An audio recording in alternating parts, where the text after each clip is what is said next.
Sa ngalan sa Ama, ng sa Anak, sa Espiritu Santo. Amen. Diyos among amahan, karong panahon na tungkol sa Super Typhoon Yolanda na kauman pa lang matabo ang ginog. Nagdalaw kasakit, pagtangis, mga duha na mong tanan.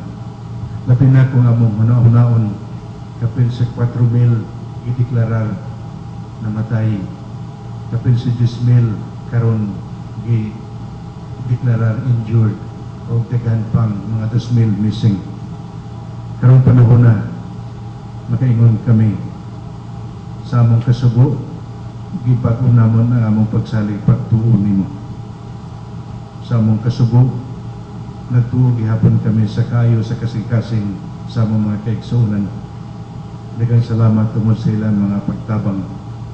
Daghang salamat tungod sa ilang pasalig, padayon nga pagdala, suporta o tanan mga tabang aron padayon kami makalakaw sa kinabuhi.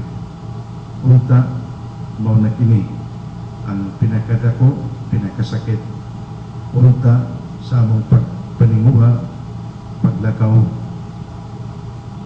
bidisunan mo kami aron sa among kinabuhi, makaingon kami human nini mga kadautan, doon na pa'y paglaong, doon na pa'y kaayo sa kinabuhi.